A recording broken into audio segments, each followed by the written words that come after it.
Olá! Ociosidade é um termo muito comum e utilizado nas nossas organizações. Principalmente quando nós estamos numa época de crise, onde as vendas começam a reduzir e você tem muitos recursos utilizados na sua organização. E é muito simples de identificar quando uma organização, uma empresa está ociosa ou não. É simplesmente você entrar numa linha de fabricação, numa fábrica, e você reparar como estão o uso dos equipamentos. Normalmente existem muitas máquinas paradas e as pessoas não operando os equipamentos. Também você entra num escritório e você dá uma olhada no escritório e você vê que muitas pessoas estão ali no cafezinho, batendo um papo, tem outros acessando lá o Facebook, outros acessando o YouTube, vendo uns vídeos, outros fazendo alguns joguinhos no computador e as pessoas batendo papo. Então essa é uma situação comum quando existe ociosidade. Inclusive, tem uma empresa americana chamada Reebok que desenvolveu uma técnica para melhorar a eficiência da sua organização no escritório. Dê uma acompanhada nesse vídeo. Veja como eles resolveram essa questão de motivação e envolvimento das pessoas. Olha só.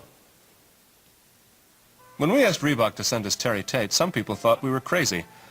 But I'm a firm believer in paradigm breaking, outside the box thinking. Hey, buddy. Break was over 15 minutes ago, Mitch! And since Terry's been with us, our productivity has gone up 46%.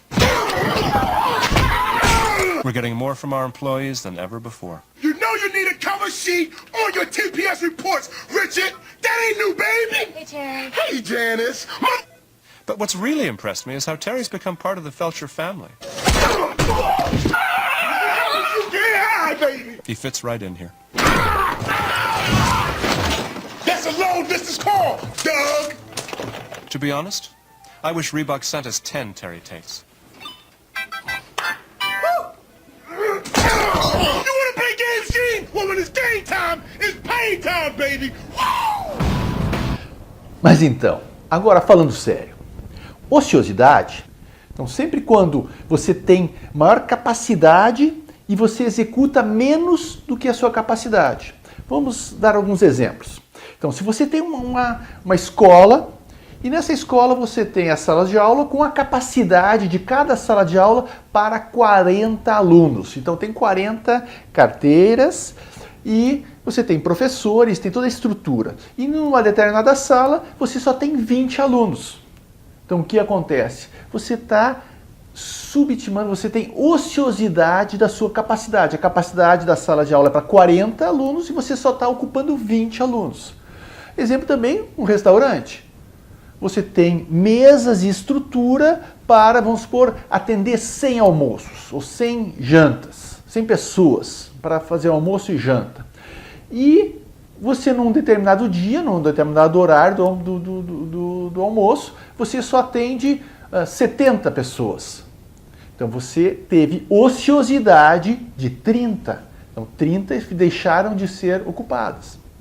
Numa indústria, você tem capacidade de produzir 10 mil produtos e você só produziu 3 mil produtos. Então, o que acontece? Você só ocupou 3 mil da sua capacidade de 10 mil. Vamos dar uma olhada nesse exemplo que eu vou colocar aqui. Repare só, nessa empresa que produz doces, ela tem uma capacidade diária para produzir 30 doces. O que aconteceu? Os clientes só compraram 6. Então eu fiquei com uma capacidade ociosa de 24. O que tradicionalmente as organizações fazem nesse ponto? Para ocupar os recursos. Porque, na verdade, se eu não produzir, as pessoas, os materiais, os equipamentos ficaram parados, ficaram ociosos. Para eu não deixar os equipamentos, as pessoas ociosas, eu produzo e gero um estoque.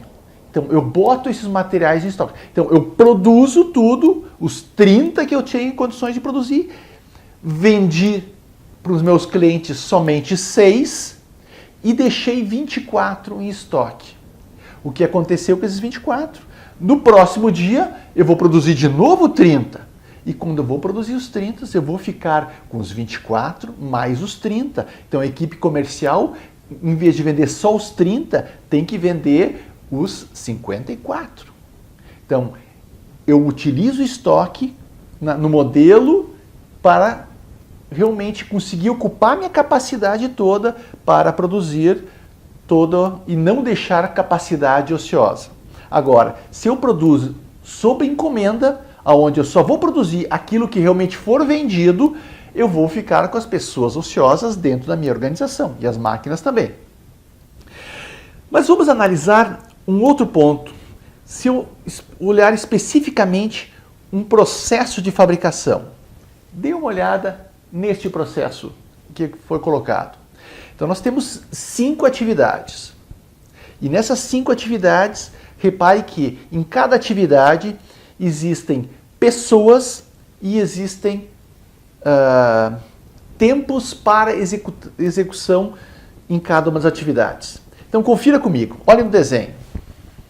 Então na primeira atividade nós temos 3 pessoas, onde elas recebem o pedido e executam a atividade em 20 minutos.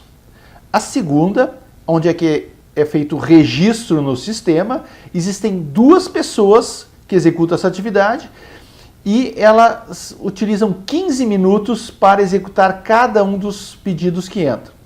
A próxima atividade, existe apenas um recurso, onde define a prioridade e esse recurso necessita de 5 minutos para definir a prioridade. A próxima atividade já é desenvolvida em outro setor, onde existem 6 pessoas para executar essa atividade, onde elas gastam 45 minutos para cada uma das atividades. E a última atividade, ela é uma conferência, existem 2 pessoas e elas gastam 7 minutos para executar essa atividade. Então acompanhem comigo. Então, os tempos que são colocados, eles são para executar um único processo. Então, se eu tenho 3 pessoas, eu só preciso de uma pessoa. No primeiro caso, ela gasta 20 minutos para cada atividade que é feita. Então, essa questão de medir o tempo é fundamental para nós termos um padrão. Você só consegue definir se tem ociosidade ou se não tem ociosidade sabendo um padrão de execução. Então, nesse caso, é 20 minutos, uma pessoa. Então, se existem 3 pessoas, eu posso, em paralelo, receber 3 pedidos e cada uma delas vai gastar 20 minutos para executar essa atividade. E assim vai a sequência de todo o processo.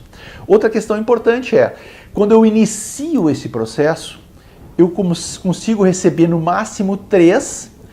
Se chegar um 4º pedido, ele vai ficar esperando no mínimo 20 minutos, que é o tempo de uma pessoa resolver o primeiro pedido até entrar o próximo pedido e ser executado.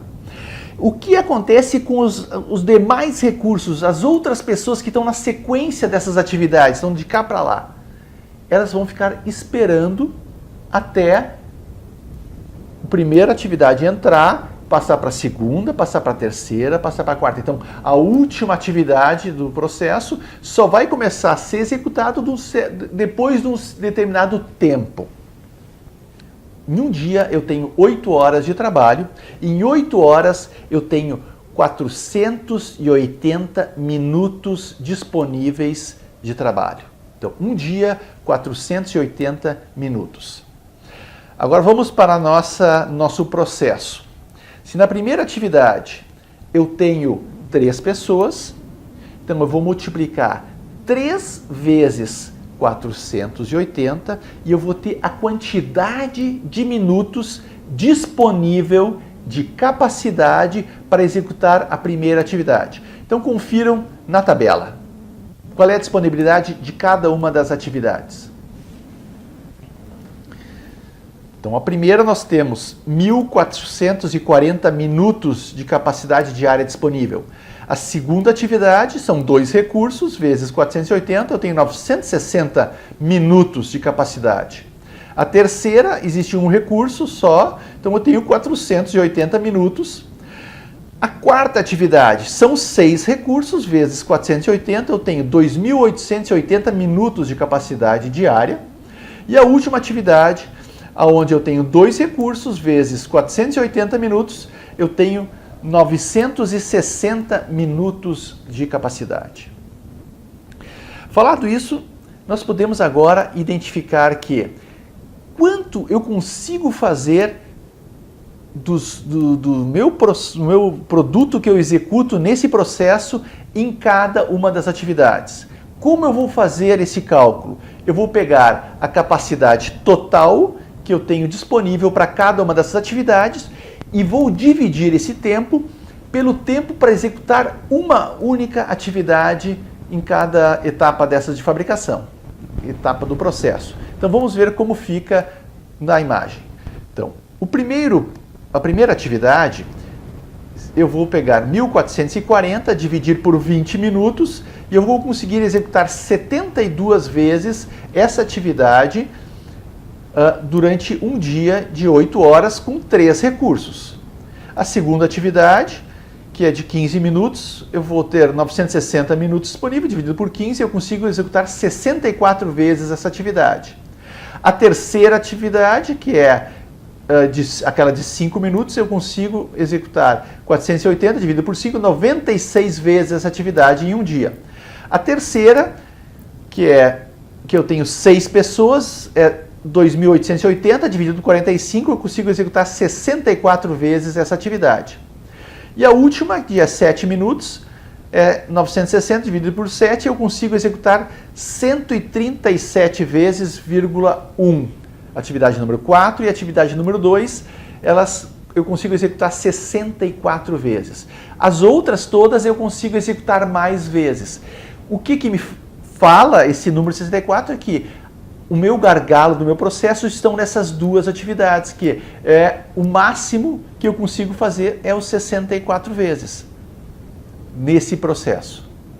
Então, próxima etapa vamos fazer o seguinte, vamos colocar 64 em todas as atividades e vamos analisar quantos minutos eu vou ter de sobra dos meus recursos nas outras atividades, que é nesta próxima imagem. Confira agora na próxima tabela. Então, reparem que se eu executar 64 vezes todas as atividades, na primeira atividade sobram 160 minutos, na terceira atividade vão sobrar também 160 minutos, e na quinta atividade sobram 512 minutos. Se nós somarmos todos esses minutos e transformarmos isso em pessoas, esse processo produzindo na sua capacidade total, fazendo ocupação executando 64 vezes esse processo em um dia.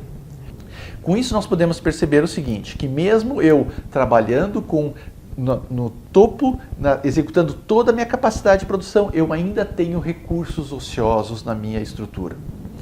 Com isso nós podemos chegar no encerramento desse vídeo falando sobre a taxa de utilização da minha capacidade.